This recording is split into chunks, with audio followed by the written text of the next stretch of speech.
무역 전쟁을 막는 방법. 트럼프, 관세, 그리고 다가오는 글로벌 상거래의 변화. 도널드 트럼프 미국 대통령 당선인은 지난 수십 년 동안 미국인들이 경험한 그 어떤 것보다 광범위한 무역 전쟁을 약속하며 선거 캠페인을 벌였습니다. 그의 공약에는 모든 해외 수입품에 대한 20%의 새로운 보편적 관세 부과와 중국에 대한 관세 60% 인상 등이 포함되어 있습니다. 연임에 성공한 이후 6주 동안 그는 소셜미디어를 통해 캐나다, 멕시코, 브릭스 브라질, 러시아, 인도, 중국, 남아프리카 공화국으로 구성된 9개국 연합 및 기타 대상 국가에 대한 관세를 위협했습니다. 그러나 트럼프 무역 전쟁의 궁극적인 윤곽은 여전히 불투명합니다. 최근 텔레비전 인터뷰에서 트럼프는 관세를 미국 내 제조업을 확대하기 위한 도구이자 외국 정부와의 협상을 위한 지렛대로 보고 있다고 말했습니다. 트럼프가 무역 본능을 정책으로 전환하려는 움직임에 따라 상반된 조언을 듣게 될 것입니다. 포춘 100대 기업 CEO들은 관세 위협을 이용해 외국 정부가 자국 기업이 해외 시장에 더 쉽게 접근할 수 있도록 하라고 트럼프 대통령에게 촉구할 것입니다. 국내 제조업체와 노동계 지도자들은 트럼프가 미국 생산을 늘리기 위해 새로운 관세를 시행하도록 압박할 것입니다. 국가안보 유형은 중국에 대한 균형추로서 동맹국과의 무역을 강화하도록 트럼프를 압박할 것입니다. 한편 월스트리트 트레이더들이 트럼프의 관세나 기타 무역 정책이 인플레이션을 유발하거나 기업 이익에 타격을 줄 것이라고 생각하면 시장은 하락할 수 있습니다. 트럼프는 1990년대 초 현재의 자유주의적 글로벌 체제가 등장한 이후 국제 무역 질서에 가장 큰 변화를 가져올 수 있는 잠재력을 가지고 있습니다. 그는 미국의 지정학적 입지를 강화하고 산업 기반을 강화하는 방식으로 무역 흐름을 재편할 수 있습니다. 그러나 트럼프의 파괴적인 성격은 위험의 큰 원천이기도 합니다. 트럼프가 지나치게 과욕을 부리면 미국인들의 비용 인상만 초래하는 관세 전쟁에 휘말릴 수 있습니다. 외국 지도자들이 자국의 국익을 지키기 위해서는 미국 무역 정책에 대한 새로운 패러다임과 숙련된 외교가 필요합니다. 관세맨. 트럼프는 오랫동안 관세를 두 가지 목표를 달성하기 위한 도구로 여겨왔습니다. 첫 번째는 무역 재균형, 즉 거의 1조 달러에 달하는 미국의 무역 적자를 줄이고 미국 제조업을 확대하는 것입니다. 두 번째는 멕시코가 국경을 넘는 이민자의 흐름을 막지 않으면 관세를 부과하겠다고 위협하거나 중국의 세계 경제 영향력을 줄임으로써 지정학적 문제를 해결하는 것입니다. 대통령 당선인은 이러한 접근 방식에 동의하는 사람들로 자신을 둘러싸고 있습니다. JD 벤스 부통령 당선자는 7월에 값싼 모조 토스터 100만 대는 미국 제조업 일자리 1개를 살 가치가 없다고 주장했습니다. 한편 트럼프가 국무장관으로 지명한 마르코 루비오는 최근 몇 년 동안 워싱턴의 대표적인 중국 매파로 부상했습니다. 그러나 트럼프의 목표가 무역 적자를 줄이는 것이든 중국의 글로벌 경제 영향력을 완화하는 것이든 그는 관세를 정책으로 채택하는 것보다 주로 지렛대로 사용하는 것이 더 효과적이라는 것을 알게 될 것입니다. 그 이유 중 하나는 거시경제적인 측면입니다. 광범위한 관세는 특히 단기적으로 미국 소비자의 비용을 증가시킬 수 있습니다. 연구에 따르면 트럼프가 선거운동 기간 동안 위협했던 관세를 완전히 시행할 경우 일반 미국 가정에서 연간 2,6,3,900달러의 비용이 증가할 것으로 예상됩니다. 광범위한 관세는 또한 거시경제에 반직관적인 영향을 미칠 수 있습니다. 예를 들어 관세는 연방준비제도 이사회가 미국 금리를 높게 유지하도록 자극하여 외국 자본을 미국으로 끌어들이고 다른 주요 통화에 비해 달러 가치를 상승시켜 소비자 물가 인상 가능성을 부분적으로 낮출 수 있습니다. 그러나 이는 미국 수출업체와 그 직원들에게 타격을 줄 수 있습니다. 또한 역사적으로 볼 때 전략적 거래가 미국의 무역 적자를 줄이는 데 가장 효과적이라는 것을 알 수 있습니다. 1980년대 레이건 행정부는 미국의 무역 적자, 특히 일본과의 무역 적자 증가에 대해 우려했습니다. 이에 대응하기 위해 다양한 무역 장벽을 세우려고 시도했습니다. 그러나 실제로 적자를 줄인 것은 1985년 플라자 협정으로 미국은 주요 무역 파트너들이 달러 가치 하락을 돕도록 유도했습니다. 이 협정은 일본과의 양자 간 무역 적자를 해결하지는 못했지만 1991년까지 미국의 전체 무역 적자를 80% 감소시키는 데 기여했습니다. 마찬가지로 협상은 중국과의 경쟁에서 미국의 입지를 강화하는 데 중요할 것입니다. 미국의 대중관세는 중국으로부터의 미국 수입을 줄였지만 중국의 글로벌 경제 야망을 막지는 못했습니다. 중국의 전체 산업 무역 흑자는 2018년 이후 급격히 증가하여 현재 1980년대 일본을 비롯한 다른 제조업 강국의 최대 흑자 규모를 넘어섰습니다. 또한 현재 추세대로라면 중국의 세계 제조업 점유율은 계속 증가할 것입니다. 유엔 산업개발기구의 최근 보고서에 따르면 중국은 2000년 6%에서 2030년 전 세계 산업 생산의 45%를 차지할 것으로 예상됩니다. 미국의 점유율은 25%에서 11%로 감소할 것입니다. 이는 지정학적 갈등의 시기에 미국과 동맹국들에게 지속 가능한 코스가 아니므로 트럼프는 방향을 전환해야 합니다.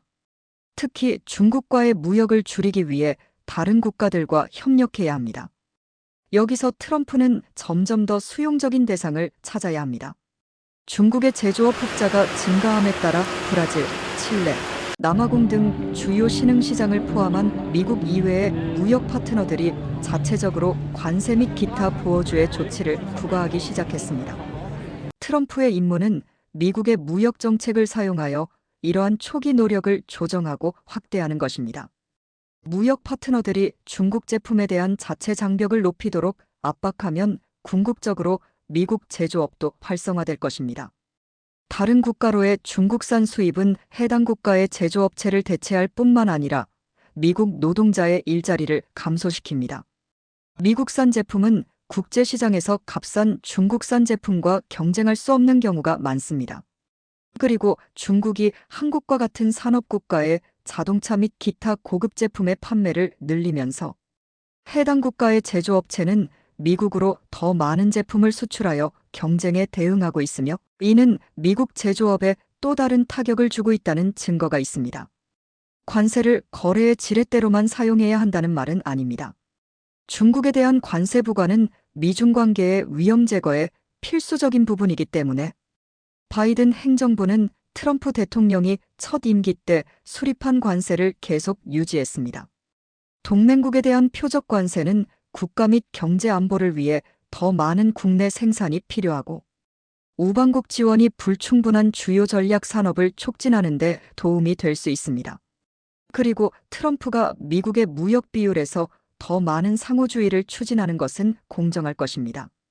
예를 들어 미국이 세계무역기구에 가입할 때 유지하기로 약속한 최대 관세율은 유럽이 합의한 관세율보다 약 40% 낮았습니다. 인도는 그보다 몇 배나 높습니다. 인도가 소규모 경제였고 미국과 유럽이 탈냉전 시대에 적응하던 1990년대 초반에는 이러한 관세가 용인될 수 있었을 것입니다. 하지만 오늘날의 글로벌 경제에서는 말이 되지 않습니다. 그러나 트럼프와 그의 팀은 미국 무역의 85%를 차지하는 중국 이외의 국가에 전면적인 관세를 부과하는 것보다 새로운 거래를 체결하는 것이 미국 경제와 미국 안보 모두에 더 도움이 된다는 것을 알게 될 것입니다. 미래로 돌아가기. 트럼프 대통령이 원하는 결과를 얻으려면 미국 무역 협상가들에게 일련의 패러다임 전환이 필요합니다. 이는 미국이 무역 협상을 통해 파트너에게 제3국에 대한 관세를 인상하도록 설득한 전례가 거의 없다는 사실에서 시작됩니다. 수십 년 동안 미국의 무역 정책은 미국 제품에 대한 외국 시장을 개방하고 그 대가로 외국 생산자들에게 미국 시장에 대한 더 많은 접근을 제공하는 등 무역 장벽을 낮추기 위해 노력해왔습니다. 최근 몇 년 동안 미국이 무역 파트너들에게 중국에 대한 장벽을 높이도록 설득한 경우에 10월에 캐나다가 중국산 전기자동차와 철강에 부과한 관세. 미국은 공식 협상의 일부가 아닌 임시 외교를 통해 이를 수행했습니다. 트럼프 정부 하에서 미국 관리들은 파트너들이 중국과의 무역을 줄이도록 하는 무역 협상을 설계해야 할 것입니다. 우선 주요 무역 파트너들이 자동차 및 주요 광물 등 합의된 중국산 주요 제품의 수입에 대해 미국과 함께 공통의 대외 관세를 채택하도록 압박할 수 있습니다. 그 대가로 트럼프는 이러한 파트너 국가들이 해당 대상 수입품에 대한 새로운 관세를 면제하는 데 동의할 것입니다. 미국 관리들은 또한 관세 계산을 위해 제품의 원산지를 결정하는 원산지 규정을 변경해야 합니다. 현행 무역 규정은 일반적으로 제품을 조립된 국가에서 만들어진 것으로 간주하여 제품의 구성 요소를 간과합니다. 예를 들어 목재 가구가 베트남에서 제조된 경우 목재가 다른 곳에서 생산된 경우에도 베트남산으로 간주됩니다. 중국은 중국 기업과 부품에 크게 의존하는 다른 국가의 제조시설을 설립하여 이러한 규칙을 악용할 수 있습니다. 트럼프는 이러한 제품에 중국 세율로 관세가 부과되도록 규칙 변경을 추진해야 합니다. 미국의 파트너 중 일부는 이러한 변화를 경계할 수 있지만 트럼프는 규칙 변경이 전체 공급망이 중국에서 벗어나 다각화할 수 있는 인센티브를 제공함으로써 그들에게 도움이 될 것이라는 점을 지적해야 합니다. 트럼프의 협상팀은 무역과 국가 안보를 분리하는 것이 아니라 통합하는 또 다른 패러다임의 전환을 이루어야 할 것입니다. 냉전 기간 동안 미국과 동맹국들은 다음 사항에 대해 협력했습니다. 트럼프 정부 하에서 미국 관리들은 파트너들이 중국과의 무역을 줄이도록 하는 무역 협상을 설계해야 할 것입니다. 우선 주요 무역 파트너들이 자동차 및 주요 광물 등 합의된 중국산 주요 제품의 수입에 대해 미국과 함께 공통의 대외 관세를 채택하도록 압박할 수 있습니다. 그 대가로 트럼프는 이러한 파트너 국가들이 해당 대상 수입품에 대한 새로운 관세를 면제하는 데 동의할 것입니다. 미국 관리들은 또한 관세 계산을 위해 제품의 원산지를 결정하는 원산지 규정을 변경해야 합니다. 현행 무역 규정은 일반적으로 제품을 조립된 국가에서 만들어진 것으로 간주하여 제품의 구성 요소를 간과합니다. 예를 들어 목재 가구가 베트남에서 제조된 경우 목재가 다른 곳에서 생산된 경우에도 베트남산으로 간주됩니다. 중국은 중국 기업과 부품에 크게 의존하는 다른 국가의 제조시설을 설립하여 이러한 규칙을 악용할 수 있습니다. 트럼프는 이러한 제품에 중국 세율로 관세가 부과되도록 규칙 변경을 추진해야 합니다. 미국의 파트너 중 일부는 이러한 변화를 경계할 수 있지만 트럼프는 규칙 변경이 전체 공급망이 중국에서 벗어나 다각화할 수 있는 인센티브를 제공함으로써 그들에게 도움이 될 것이라는 점을 지적해야 합니다. 트럼프의 협상팀은 무역과 국가 안보를 분리하는 것이 아니라 통합하는 또 다른 패러다임의 전환을 이루어야 할 것입니다. 냉전 기간 동안 미국과 동맹국들은 다음 사항에 대해 협력했습니다. 트럼프의 협상팀은 무역과 국가 안보를 분리하는 것이 아니라 통합하는 또 다른 패러다임의 전환을 이루어야 할 것입니다. 냉전 기간 동안 미국과 동맹국들은 다자 수출 통제, 조정위원회와 같은 메커니즘을 통해 무역과 안보에 대해 협력했습니다. 그러나 1991년 소련이 붕괴된 이후 미국 관리들은 수출, 통제 및 제재와 같은 경제정책 수단을 무역 이익을 증진하는 데 사용해서는 안 되며 관세를 안보 이익을 증진하는 데 사용해서는 안 된다고 주장하면서 이 둘 사이에 선을 긋는 경향을 보였습니다. 오늘날과 같은 치열한 지정학적 경쟁의 시대에 미국은 이전의 접근 방식으로 돌아가는 것을 고려해야 합니다. 즉, 트럼프는 미국의 무역 파트너들이 특히 중국과 관련하여 수출, 통제 및 외국인 투자 심사를 포함한 분야에서 미국의 규칙에 부합하도록 유도해야 합니다. 그 대가로 트럼프는 파트너들이 미국과의 무역에서 직면하는 수출 통제와 투자 심사를 간소화할 수 있습니다. 마지막으로 미국은 규칙보다는 결과에 초점을 맞춘 무역 정책을 추구하기 시작해야 합니다. 지난 30년 동안 미국 정책 기반자들은 무역 조건을 관리하기 위해 세부적인 규칙을 개발해 왔습니다. 이러한 규칙에는 식품 안전, 지적 재산권, 반부패 정책, 환율 조작, 은행업과 같은 분야에 적용되는 관세율, 보조금, 비관세 장벽 등이 포함됩니다. 물론 규칙은 국경 간 무역, 투자, 혁신, 경쟁을 촉진하는 데 중요한 역할을 합니다. 그러나 트럼프의 목표를 달성하는 데 필요한 조치의 유형에는 더 많은 창의성이 필요합니다. 트럼프가 적어도 2017년부터 비난해온 미국의 지속적인 대동 무역 적자를 예로 들어보겠습니다. 독일산 자동차 수입에 대한 미국의 관세는 미국산 자동차에 대한 유럽의 관세보다 낮지만 독일의 무역 흑자가 지속되는 이유는 국내 투자가 너무 적고 내수를 너무 적게 창출하는 독일의 거시경제 정책 때문입니다. 그 결과 독일 제조업은 국내 소비보다 수출 시장에 더 집중하고 있습니다. 국방비를 GDP의 3%로 늘리고 국내 인프라와 투자를 늘리고 연구개발에 대한 지출을 늘리는 등 독일의 내수 부양을 위한 조치는 독일 제품에 대한 미국의 관세 인상보다 무역 불균형을 줄이는 데 더 효과적일 수 있습니다. 글로벌 자본 흐름의 변화도 세계 무역의 균형을 재조정하는 데 사용될 수 있습니다. 탈냉전 무역 질서가 등장하기 전에는 전 세계 정책 이반자들은 거시경제적 요인을 무역 정책의 필수 요소로 간주했습니다. 그렇기 때문에 플라자 협정은 환율 조작에 관한 규칙을 제정하는 대신 미국 달러의 가치를 낮추는 데 초점을 맞추었습니다.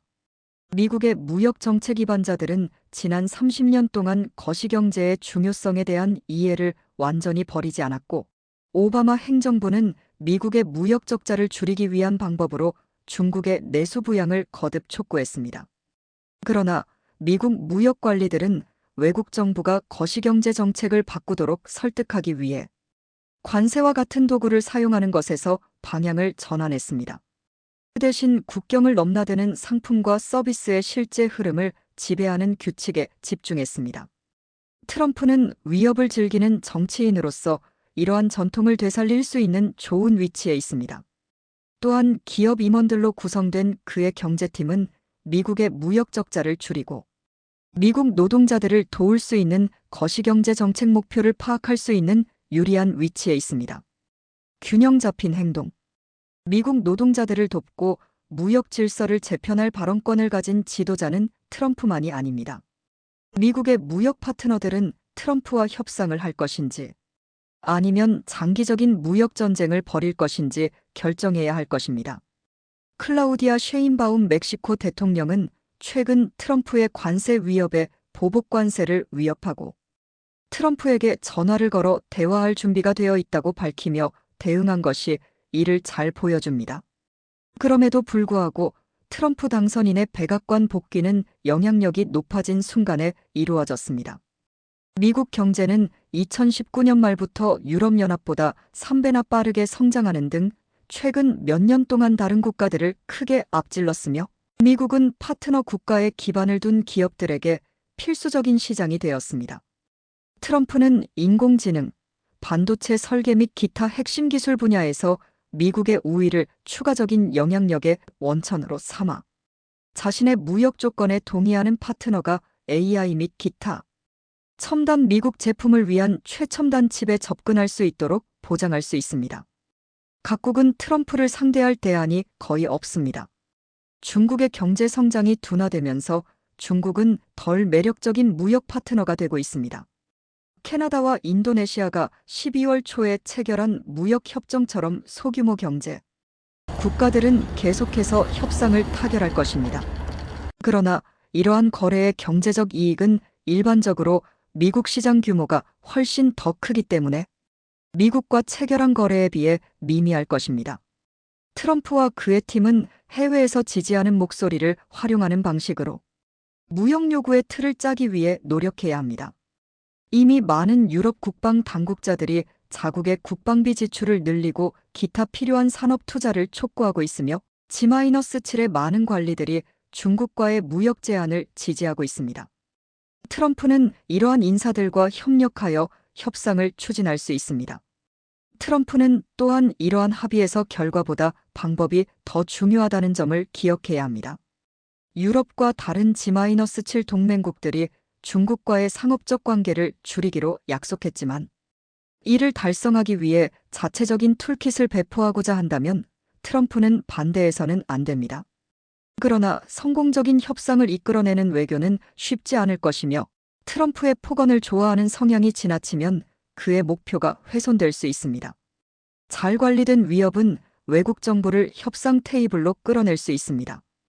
그러나 트럼프가 너무 공격적으로 나오면 국내 정치적 압박에 직면한 협상 파트너들은 싸움을 벌일 수밖에 없고 그 결과 트럼프는 비용이 많이 드는 관세 부과를 강행하게 될 것입니다. 게다가 각국은 트럼프와 맺은 거래가 지속될 것이라는 점을 알아야 합니다. 트럼프가 다음 날 또 다른 위협을 들고 돌아올 것이라고 생각한다면 어느 누구도 합의를 원하지 않을 것입니다. 트럼프는 의회 및 주요 이해관계자들과 긴밀히 협의하여 구체적인 무역 목표를 구체화함으로써 외국 파트너들이 합의를 지킬 수 있다는 확신을 가질 수 있도록 해야 합니다. 또한 트럼프는 신속하게 행동함으로써 광범위한 동의를 얻을 수 있습니다.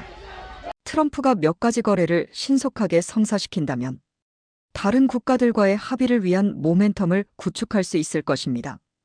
트럼프의 무역 계획은 미국 경제와 지정학적 동맹 모두에 큰 영향을 미칩니다.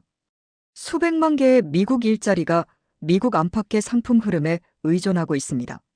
미국의 총 상품 무역 수출과 수입의 가치는 연간 5조 달러 이상에 달합니다. 그리고 미국은 중국과의 전략적 경쟁에서 중국을 밀어내는 정책이 아니라 동맹이 필요합니다.